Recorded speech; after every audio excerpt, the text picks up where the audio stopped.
C'est un plaisir de vous retrouver. Bonsoir et bienvenue à tous dans ce journal. À la primature, le Premier ministre a reçu une délégation des sages de Dinguiraye. Ils étaient venus exprimer leur reconnaissance au chef du gouvernement pour sa présence lors de l'inauguration d'une piste rurale de 15 km dans la localité.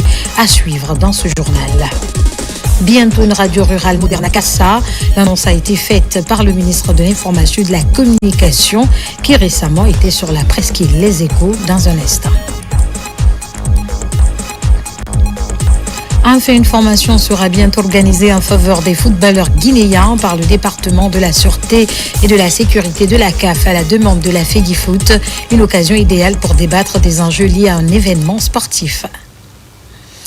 Encore une fois, bonsoir et bienvenue à tous. Au Palais de la Colombe, le Premier ministre reçoit une délégation des doyens des localités de Sandafra, Kankanfodéa et Kambaya dans Dinguiraye. Il était question pour elle d'exprimer sa profonde gratitude au chef du gouvernement pour sa présence lors de l'inauguration d'une piste rurale de 15 km entièrement financée par leurs différentes communautés. Ousmane Bangoura, bureau de presse de la primature. Lors de l'immersion gouvernementale, le Premier ministre Amadou Ouriba est venu accompagner l'effort des populations des 3 districts voisins, Kambaya, Kankanfodéa et Sandafra. Ces localités à cheval entre Daboula et Dinguiraye se sont donné les mains pour changer leur quotidien en réalisant une piste de 15 km. Quelques semaines après, le Premier ministre, entouré des membres de son cabinet, reçoit les doyens de ces localités. Ils sont venus exprimer leur profonde gratitude au chef du gouvernement pour sa présence lors de l'inauguration des initiatives de développement communautaire. Nous sommes venus au nom des communautés de Sandafra, Kankanfodéa et Kambaya exprimer notre profonde gratitude au chef du gouvernement pour sa présence lors de l'inauguration d'une piste rurale de 15 km. Qui a été entièrement financé par les communautés. Suite à cette marque de sympathie, nous, population des 3 communautés, réitérons notre engagement à accompagner les autorités dans leur vision. Occasion pour le Premier ministre de réaffirmer l'engagement du gouvernement à soutenir les initiatives locales de développement. Amadou Ouriba a également annoncé plusieurs projets d'envergure visant à renforcer le réseau routier et à désenclaver ces localités.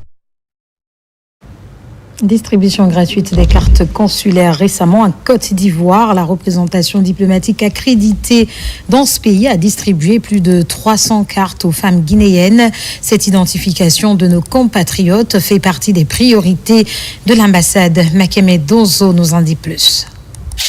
La Guinée forestière est la région la plus proche de la Côte d'Ivoire. Cette proximité explique l'afflux des Guinéens du Sud, surtout les femmes dans ce pays voisin. Ces dames sont des marchandes ambulantes. Leur sécurité fait partie des priorités de l'ambassadeur Moba. Le diplomate guinéen compte faire identifier toutes ces femmes à travers des cartes consulaires. 325 personnes sont concernées par cette opération. Nous, les pauvres femmes, nous nous promenons, nous n'avons pas de carte. Au cas où, on ne peut pas nous reconnaître. Donc ça, c'est pas normal.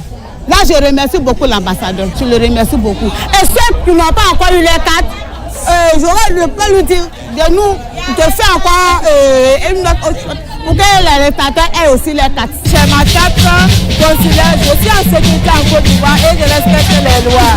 Je remercie monsieur le président, je remercie monsieur l'ambassadeur. L'ambassadeur Moba Silla est engagé à venir au secours des compatriotes qui vivent sur le sol ivoirien. Son message s'articule principalement autour du respect des lois de ce pays frère.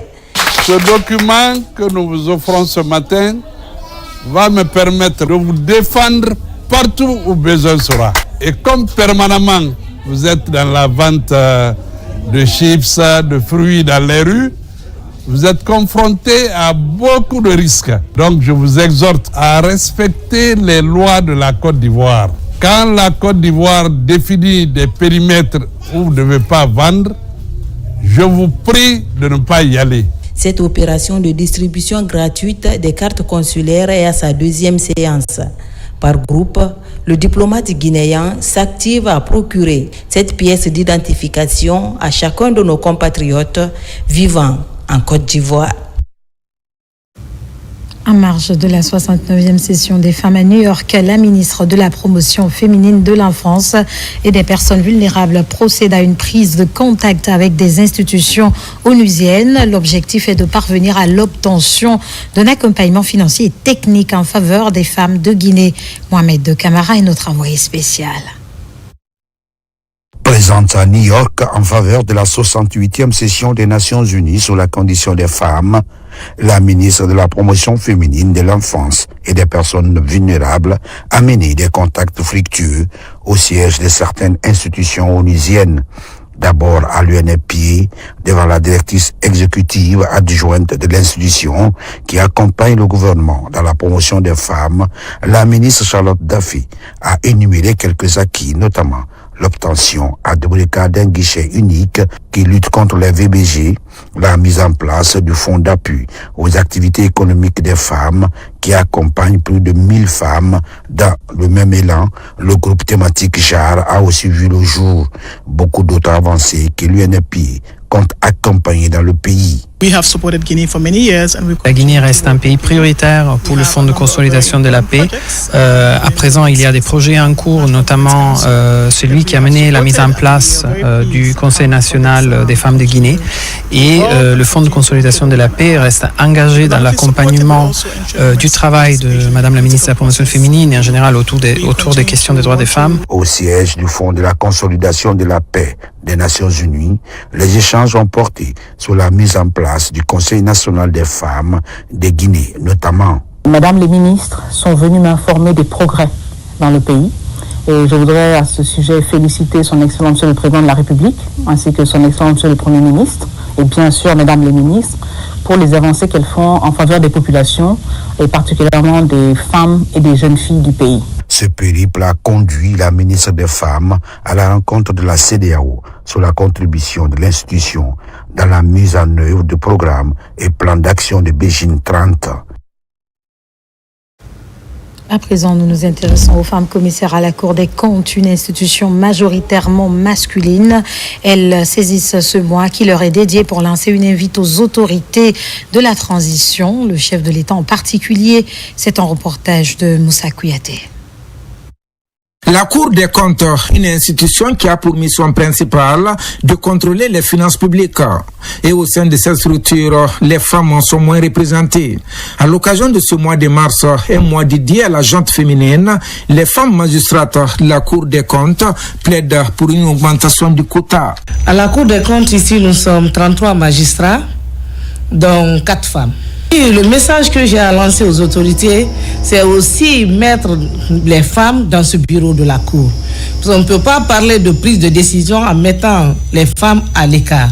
Quand on parle de développement, surtout en Guinée, on ne peut pas parler de développement sans parler de femmes. Le commissaire du gouvernement, son rôle, c'est de veiller sur la régularité et la légalité des activités de la Cour des comptes. Nous faisons des conclusions. Et après les conclusions, nous préparons l'audience dans les différentes chambres. Nous avons 5 chambres à la Cour des comptes. Le métier de juge financier est généralement pratiqué par les hommes. Les femmes commissaires de la Cour des comptes estiment que les filles doivent embrasser ce domaine autant que les hommes. Nous sommes très loin du quota de Beijing qui voudrait qu'on ait 30% au niveau des instances décisionnelles. Donc, le métier de juge financier est un métier qui depuis toujours est réservé à la gente masculine. Les femmes parfois ont peur d'aller vers ce type de métier alors que c'est possible. Et nous sommes là pour donner le ton, pour donner l'exemple à nos consoeurs, donner l'exemple à nos filles, qu'elles sachent que c'est bien possible d'être juge financier en République de Guinée et d'exceller. Ces femmes magistrates de la Cour des comptes parviennent à assurer leurs fonctions professionnelles et familiales, surtout en ce moment de pénitence. L'ambassade de France en Guinée, en Sierra Leone, vient d'organiser une soirée en faveur des femmes. L'activité est co-organisée avec l'association des blogueurs de Guinée pour mettre en avant les valeurs cardinales qui caractérisent la femme guinéenne. Lancé Kamisoko, reportage. Devant un parterre de défenseurs des droits des femmes, l'ambassade de France en Guinée et en Sierra Leone célèbre la femme africaine, notamment celle guinéenne. Mettant en avant l'apport de la couche féminine au processus de développement du pays, l'événement est couplé avec la 3e édition du concours intitulé « Filme la Guinéenne qui t'inspire ». Il me semble qu'en Guinée, les femmes ont leur destin en main et nous, on essaye d'accompagner ces destins avec de l'Agence française de développement, de l'appui du Centre culturel franco-guinéen, l'appui à la recherche. Voilà, tout ça, c'est d'essayer de valoriser ces histoires guinéennes. Jumelant projection des films qui retracent le quotidien des femmes courageuses, connues ou anonymes, avec témoignages vivants, cette soirée offre une tribune d'expression aux femmes sur leurs ambitions en faveur du développement durable de la Guinée. Cette année, le thème porte sur des luttes visibles et invisibles. Et à travers ce thème, la blogueuse souhaite encourager les jeunes à documenter, à filmer les luttes, mais aussi les victoires des femmes qui luttent pour la promotion des droits des femmes et filles. Chaque femme devrait se donner les moyens d'atteindre ses ambitions. Travailler et ne surtout pas se laisser faire par la masculinité négative qui va essayer de leur faire croire qu'elles ne sont pas que de travailler pour atteindre leurs ambitions. Elles ont totalement le droit d'aller à l'école, de travailler, de participer aux prises de décision. Cet exposé de talents féminins a émerveillé le public présent à ce rendez-vous franco-guinéen. Les présentations en fait, leur réalisation, que ce soit en vidéo, que ce soit en recherche, que ce soit en entrepreneur, sont d'une inspiration qui doit pouvoir marquer toutes les jeunes filles et toutes les femmes de notre pays. Pour clôturer cet événement en apothéose, des vedettes de la musique guinéenne, à savoir Manamba Kanté et Kenny Rima, prennent le public en haleine dans des sonorités dédiées à la cause féminine. Au ministère de la Défense nationale, une activité d'envergure a réuni de nombreux cadres civils et militaires à l'école militaire de Falé-Sadé pour célébrer l'aboutissement de 4 mois de formation en faveur de 89 stagiaires. Au cours de cette formation, des compétences militaires techniques et sportives avec un focus sur l'armement et munitions ont été acquises. Adjudant Abdelkader Kamara, correspondant de la presse militaire. Nous sommes à l'école de formation en armement et munitions des armées de Falé-Sadé. Cette cérémonie solennelle marque la fin du stage de la première promotion du certificat technique élémentaire du second degré CTE2. Un événement d'envergure rehaussé par la présence de nombreux cadres civils et militaires. Ils ont appris à travers la tactique militaire, la topographie, la transmission, entre autres, des compétences essentielles à leur carrière militaire. Un module technique s'articulant autour de l'armement et munitions. Les stagiaires sont ainsi formés sur la maintenance et le stockage des armes étudiées, mais aussi sur l'identification et le stockage des munitions en fonction de leur compatibilité. Durant 4 mois, ces 89 stagiaires, dont 2 personnels féminins, ont acquis des connaissances militaires techniques et sportives, complétées par une instruction théorique et pratique sur le tir. Les récipiendaires ont démontré leur savoir-faire à travers un exercice de démontage et remontage chronométrique. Vous avez été confrontés à de nombreux défis, tant physiques que mentaux, qui ont forgé votre caractère et renforcer vos compétences. Vous avez appris à travailler en équipe et à faire preuve de résistance face aux obstacles. Ces qualités sont essentielles pour votre avenir dans les forces armées, mais aussi pour votre vie personnelle. Je voudrais également profiter de cette occasion pour remercier nos instructeurs et le personnel de l'école. Président cette cérémonie, le commandant adjoint de la division armement et munitions des armées a exhorté ces jeunes armiliers à la loyauté et à la discipline. Vous avez appris ce métier, un métier noble, mais qui demande beaucoup d'exigences, de discipline, de la disponibilité. Soyez prêts dans la plus grande sérénité pour servir ce métier à partir d'aujourd'hui. Vous devenez maître de vos unités par rapport à ce métier. cette formation marque un nouveau chapitre pour ces jeunes armuriers prêts à servir avec compétence et dévouement au sein des forces armées guinéennes. Je vous le disais au sommaire, développement de la radio rurale de Kassa. Récemment, le ministre de l'Information et de la Communication s'est rendu sur cette presqu'île où déjà les premiers investissements ont permis d'accroître le champ d'écoute de la radio. La construction d'une radio rurale moderne est annoncée. Plus de détails avec Ernos Mandialo. Privilégiant le terrain, le ministre de l'Information et de la Communication poursuit ses actions en vue d'assurer un fonctionnement régulier des différents médias pour garantir l'accès à l'information, notamment dans les zones enclavées. Après avoir relancé et élargi la sphère d'écoute de la radio rurale de Kassa, le ministre de l'Information et de la Communication a mené des investissements afin que la radio amorce une nouvelle phase de son développement en étant plus présente tout au long de la journée. Avant, on travaillait de 18h à 23h. Mais aujourd'hui, on travaille de 7h à 12h et de 18h à 0h. Là, déjà, c'est un grand pas pour nous. Pour aboutir à ce résultat, il aura fallu notamment augmenter la capacité en fourniture électrique avec des panneaux solaires et des équipements techniques. Le ministère de l'Information et de la Communication veut aller plus loin et annonce la construction imminente d'une nouvelle radio rurale à Kassa avec une architecture moderne et des équipements de dernière génération. Sur place, le ministre a visité le site dégagé pour ce projet. Avec la mise à la disposition de cette station d'un kit complet de panneaux solaires, la radio tourne maintenant normalement. Et vous avez aussi vu à côté le nouveau chantier qui doit démarrer de la radio de Kassa sur financement du budget national et sur instruction du chef de l'État qui a demandé, le général Mamadi Doumbouya, qui a demandé de mettre à disposition de l'ensemble des communautés des édifices dignes de nom qui doivent abriter les maisons de radio rurale. Vous avez visité le site, toute la population est contente de l'action. C'est le lieu de remercier Monsieur le ministre de l'Information et de la Communication, son Excellence Fana Souma, qui a décidé aussi d'accompagner toutes les radios rurales et qui a décidé de couvrir le territoire national en ondes des radios d'État ou des médias d'État. En marge de la visite de la radio rurale de Kassa, le ministre de l'Information et de la Communication a apporté son soutien à l'association Solidarité Ramadan Guinée qui organise dans la commune des ruptures collectives. Il a salué l'initiative des membres de cette association et souligné l'intérêt qu'accorde le chef de l'État à la solidarité et à la culture du vivre ensemble. Le 14 mars, plusieurs cadres ont été promus au ministère de l'Information et de la Communication, ce qui a donné lieu à une cérémonie de passation de service. Une occasion saisie par l'inspecteur général du travail pour rappeler les responsabilités auxquelles ces cadres font désormais face. C'est un reportage de Fodé Alpha Camara.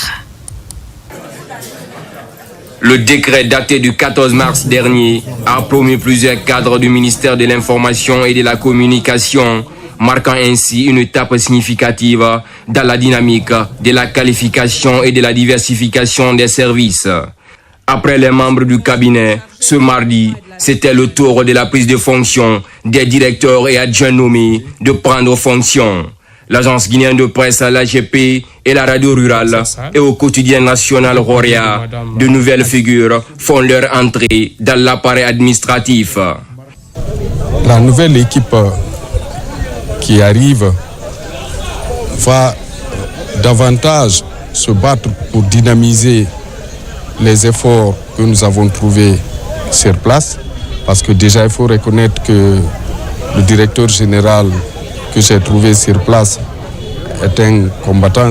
Avec lui, nous allons davantage se donner les mains et se battre pour relever l'ensemble des défis. N'oubliez pas que c'est la refondation. Au quotidien national Roria, c'est Marie-Luce Diallo qui est promue DGA. Celle qui capitalise plus de 20 années de journalisme actif à la RTG et passée par le Lynx Lance est appelée en renfort pour booster le journal Roria. Je ferai tout mon possible avec la grâce de Dieu et avec votre appui, les travailleurs de Roya, avec l'appui de la direction de Roya pour faire notre mieux et propulser Roya comme l'inspecteur l'a demandé, et le faire vraiment rayonner, que Oroya remplisse son rôle. Si les directeurs généraux de l'AGP, Oroya et du centre de formation sont confirmés à la radio rurale, Ibrahima Sissé et Lancé Koulibaly sont respectivement nommés DG et DGA. En toute humilité, les acteurs mesurent l'ampleur des défis. C'est l'occasion pour nous de remercier le président de la République pour cette confirmation qui est le témoignage pour nous, n'est-ce pas, d'une marque de confiance par rapport au travail que nous sommes en train d'accomplir au service de la République. Mais nous plaçons également cette, n'est-ce pas, confirmation sous le signe d'un véritable défi.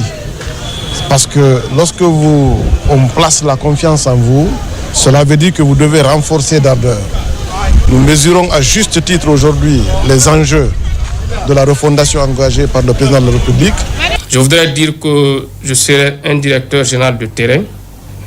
Vous allez tout assurer. C'est le bureau qui fait la radio rurale. La radio rurale, c'est la radio du monde paysan. C'est la radio qui écoute le monde paysan pour traduire ses desiderata dans des émissions. C'est pourquoi on appelle la radio rurale Radio École. Nous avons œuvré en tant qu'intérimaire pour 6 mois. Et aujourd'hui, les 38 radios rurales sur les 38 fonctionnent grâce aux apports inestimables de Monsieur le ministre de l'Information et de la Communication, qui aussi est un homme de terrain. Ces nouveaux cadres ont été installés dans leurs fonctions par l'inspecteur général du ministère de l'Information et de la Communication. Mesdames et messieurs les responsables, vous êtes aujourd'hui appelés à développer ces structures avec un fort sens de l'engagement, de l'éthique et du professionnalisme. Vous devez être les moteurs du changement et de l'innovation au sein de vos entités respectives. Vous devez promouvoir une communication responsable, transparente et inclusive. La nomination de ces hauts cadres s'inscrit dans une volonté de moderniser et d'optimiser l'action gouvernementale en matière d'information et de communication. Un enjeu majeur qui n'échappe pas désormais, c'est promis, dans leur façon de faire au quotidien. Et pendant ce temps, 60 agents nationaux bénéficient d'une séance de renforcement de capacité en agroécologie. L'objectif est de concilier performance économique et sécurité alimentaire dans les zones de production agricole, tout en renforçant la résilience et la préservation de l'environnement. Cette rencontre à Kindia a mobilisé plusieurs acteurs du monde rural. Falilou Diallo, Fanalabaya Kamara.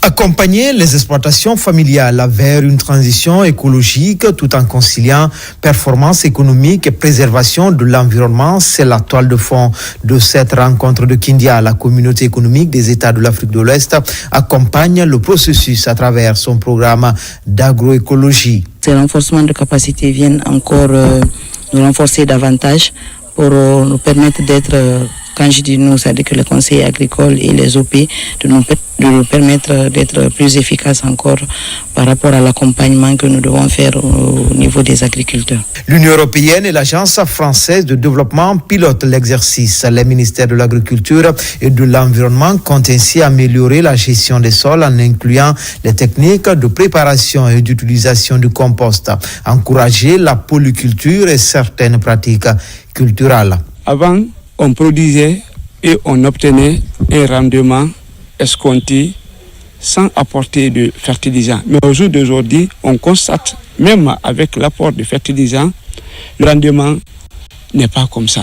L'usage de ces engrais chimiques-là, on trouve que ça c'est trop néfaste pour nous consommateurs, nous-mêmes qui les consommons, et c'est pas bon pour la santé de la population. Donc en tant qu'agronome, en tant que technicien, nous vulgarisons aujourd'hui cette nouvelle technique, c'est-à-dire de l'agriculture durable, l'agriculture écologique. Répartis en 2 groupes de 30 chacun, la soixantaine d'agents nationaux ont reçu des enseignements liés à la réduction de l'usage des engrais minéraux, à la gestion de l'environnement à travers la protection des têtes de source et le reboisement. Une concertation entre paysans du même terroir est également organisée pour un partage d'expériences réussies de gestion, y compris la lutte anti-érosive.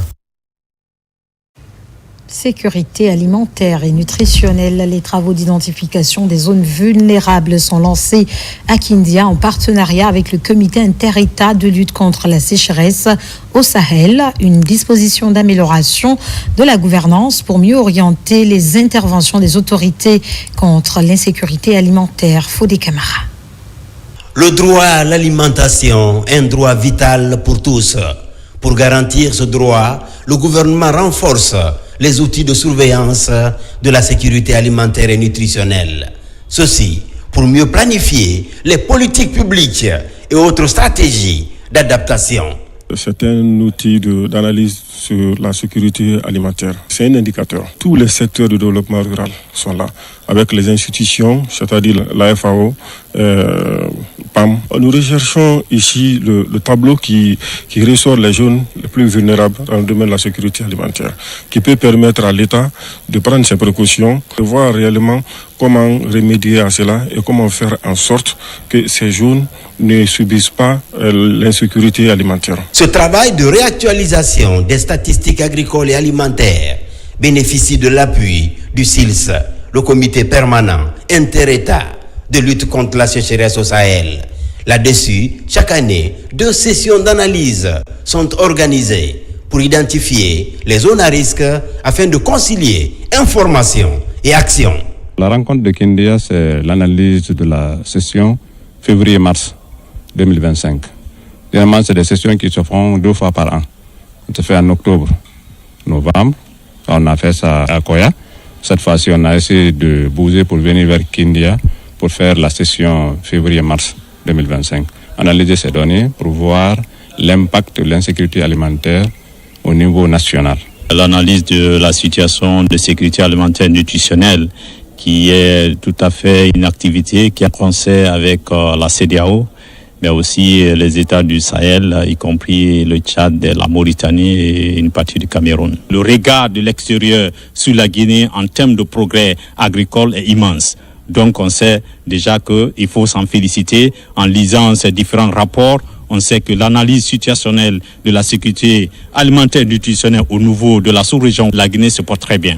Les travaux de Kindia vont permettre de dresser la cartographie de la sécurité alimentaire et nutritionnelle. Une cartographie qui servira d'outil d'aide à la décision en tenant compte des questions de disponibilité et d'accessibilité à l'alimentation. Nous poursuivons cette édition. Les actes de charité se multiplient en faveur des fidèles musulmans et chrétiens en ce mois de Ramadan et de Carême.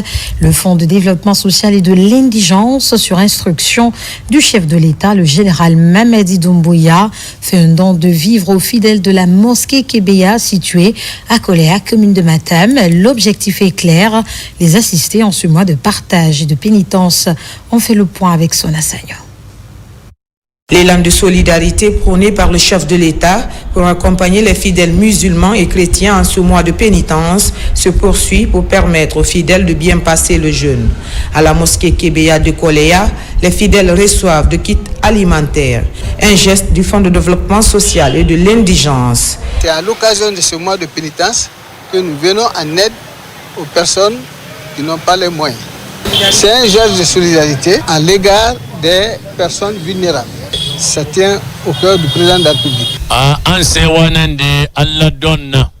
Nous sommes très contents de ce don. Que Dieu protège notre président.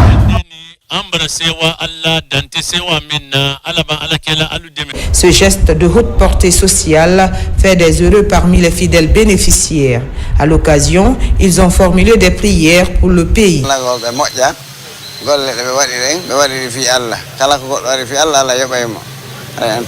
Le geste inspire la solidarité et l'unité. Merci beaucoup.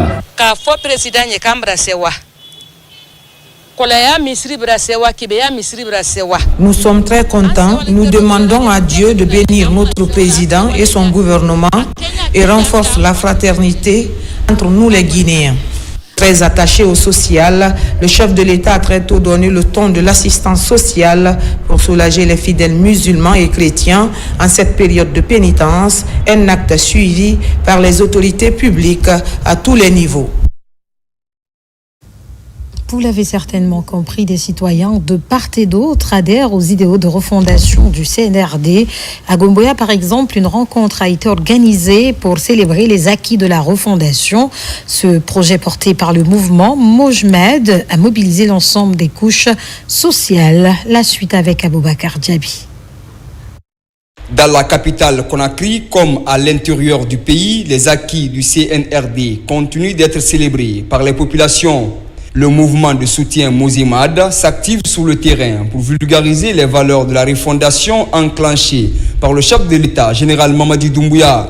À Gomboya, ce mouvement fédère plusieurs couches sociales pour accompagner le processus de développement socio-économique amorcé depuis le 5 septembre 2021. Le général Mamadi Doumbouya pour le progrès en Guinée. Vous aimez votre peuple. Votre peuple est à vous. Ne regardez pas derrière la locomotive du progrès à bouger. C'est vous mon président. Les femmes et fils de Gomboya vous soutiennent.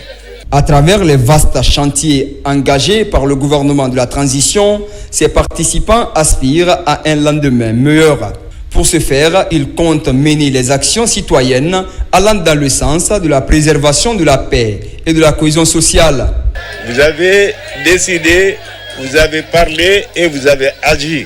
Le sens qui nous amène à la paix et à la prospérité, surtout basé sur l'unité nationale. Celui qui veut l'union de l'Afrique commence d'abord par l'union de celui, l'union de sa maison, l'union de sa famille. Donc c'est ce qu'il souhaite. Donc nous vous remercions. Unissons-nous, nous pouvons vaincre. Cette rencontre vient ainsi lancer les activités du mouvement général Mamadi Doumbouya Mojmed sur le terrain. Ils entendent promouvoir les principes de la citoyenneté et du patriotisme pour enfin consolider le processus de développement socio-économique du pays. Plusieurs associations adhèrent de plus en plus aux idéaux de refondation. À Mamouville Carrefour, cela s'est matérialisé par une rencontre de soutien organisée à la Maison des Jeunes par les membres de la coordination et association de soutien des acquis du CNRD. Mamadou Paté-Baldé pour en savoir plus. Les membres de la coordination des mouvements et associations de soutien aux acquis du CNRD se mobilisent dans cette salle polyvalente de la Maison des Jeunes de Mamou. Venus de tous bords, ils ont un seul objectif, soutenir sans faille les idéaux de paix, d'unité et de développement prônés par le chef de l'État, le général d'armée Mamadi Doumbouya. Notre objectif a toujours été de fédérer les énergies, de sensibiliser les populations et de renforcer l'adhésion populaire autour des idéaux du CNRD. Ce programme Simandou 2040 qui va changer la vie de chaque Guinéen. Pourquoi nous le soutenons? Ces actions sont vraiment visibles. Il y a la prise en charge des personnes vulnérables.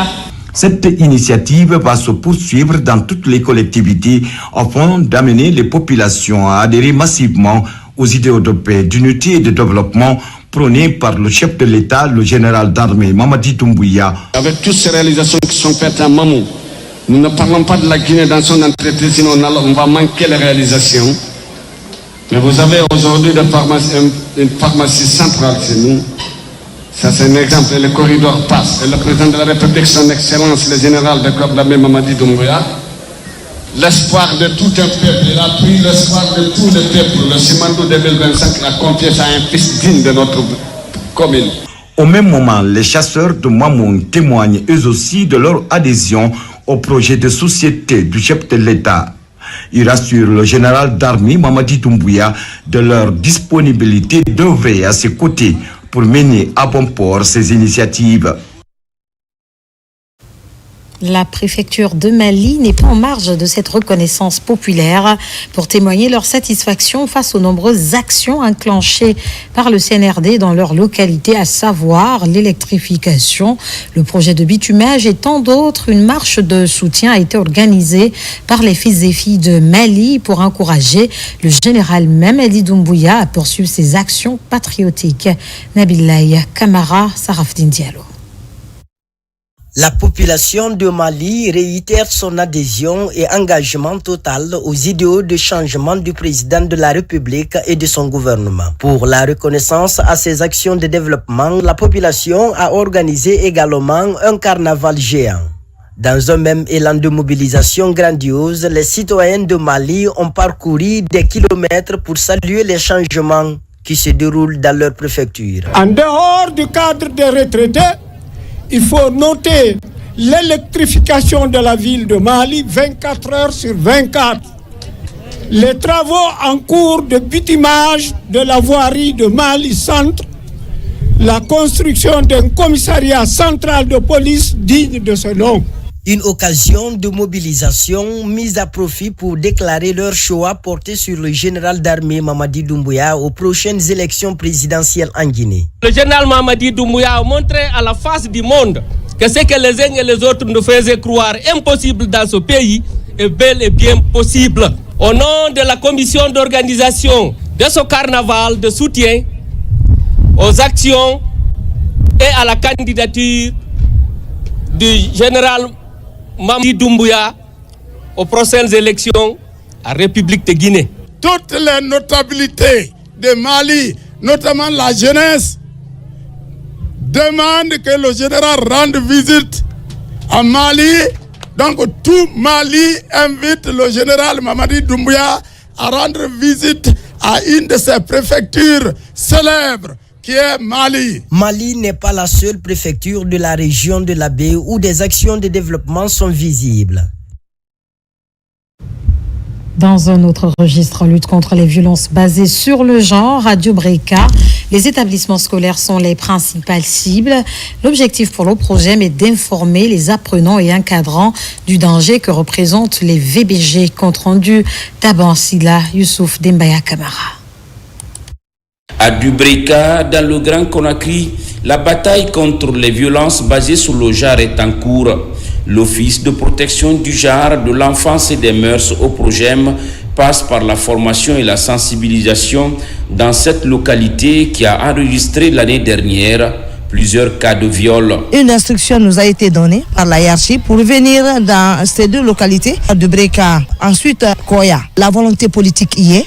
L'arsenal juridique a été amendé à travers les sanctions qui ont été lourdes dans l'arsenal juridique, mais aussi la proactivité au niveau de toutes les entités qui interviennent au niveau de la protection des couches vulnérables. Cette série de formations et de sensibilisation est orientée vers les encadreurs et les apprenants des différentes écoles et de la préfecture et ses périphéries, des entités qui ont récemment enregistré des cas de violence.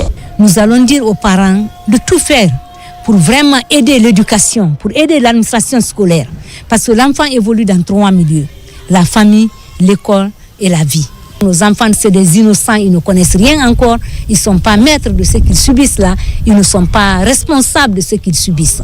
Certes, on va dire que c'est pour faire son travail, mais au-delà de ça, je l'ai dit, c'est pour venir nous épauler dans ce combat, dans cette lutte contre le viol et essayer de trouver des voies et moyens pour empêcher que cela ne se fasse plus ici à Dubreka. Souvent éclipsée par le poids des coutumes, la religion et des pesanteurs sociales, les questions de VBG ne sont plus tabous pour les autorités du pays à travers le PROGEM.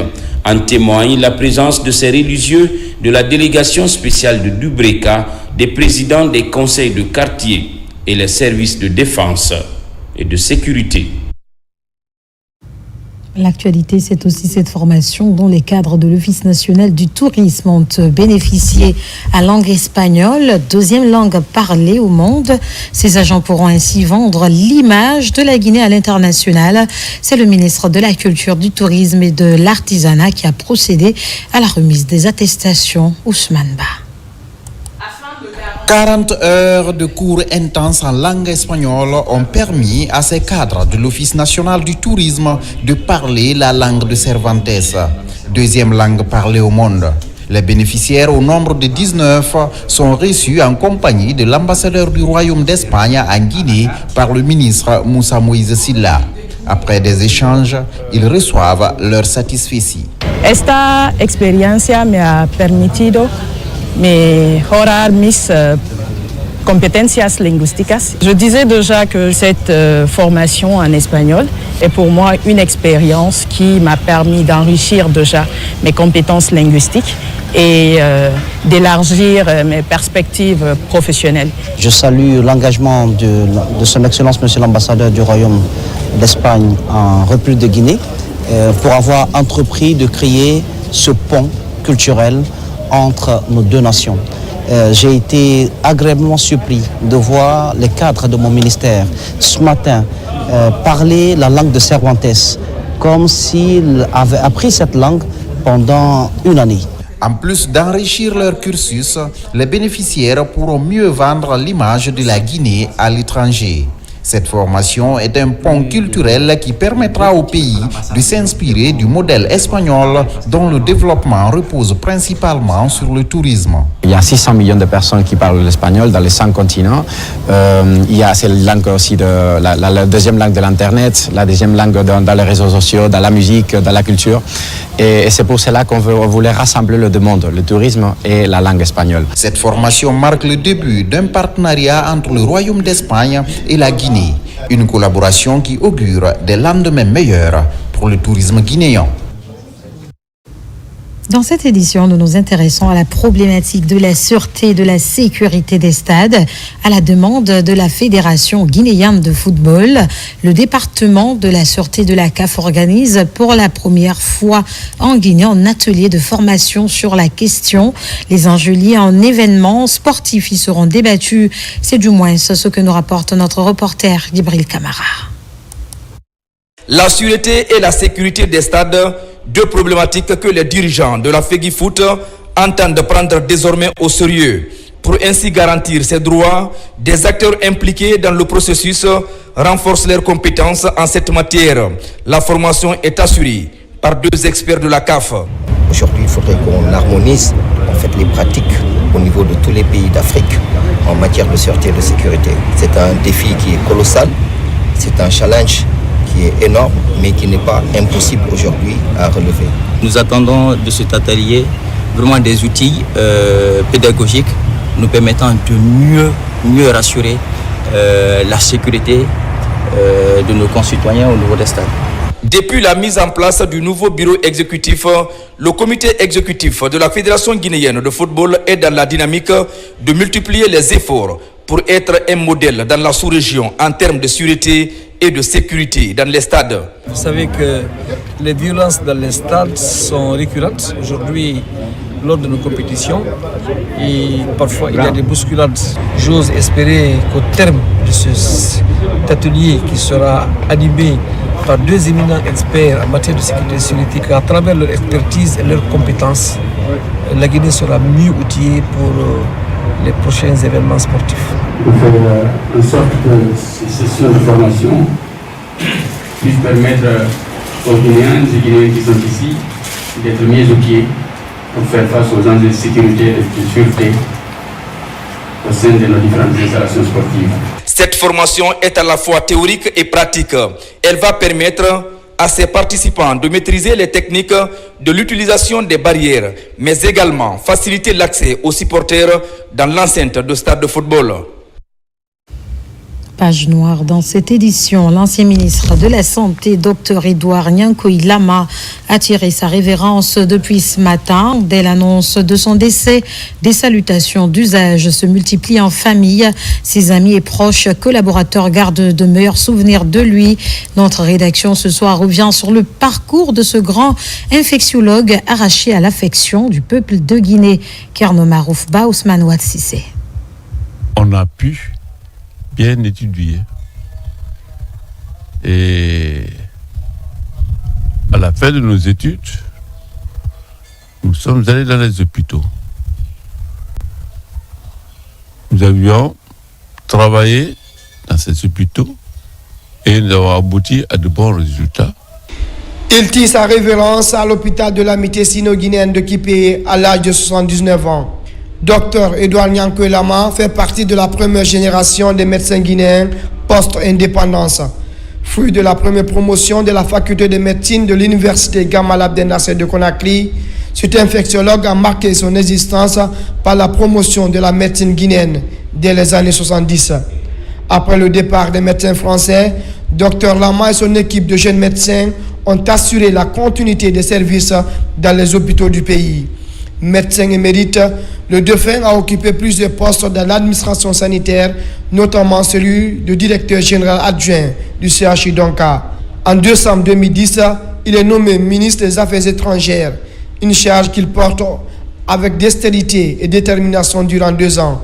8 ans plus tard, un autre poste ministériel lui est confié. Il s'agit du ministère de la Santé et de l'Hygiène publique, un département stratégique à la tête duquel il a engagé des réformes et obtenu des résultats dans la lutte contre les épidémies. C'est d'ailleurs le dernier poste que Dr Edouard Nyankwe Lama va occuper dans l'administration guinéenne. La disparition de ce baobab du système sanitaire plonge parents, amis, anciens collaborateurs et médecins dans le choc. Des messages de condoléances affluent. L'actuel ministre de la Santé, Dr Oumar Djeba, qui a fait observer une minute de silence à la mémoire de cette grande figure de la médecine, reconnaît en l'homme les valeurs d'un cadre intègre qui a toujours placé l'hôpital guinéen au centre de ses actions. Que son âme repose en paix. Amine, c'est la fin de ce journal. Merci de nous avoir choisis pour vous informer. L'actualité se poursuit sur la Guinée, notre paradis, terre de richesse d'opportunités.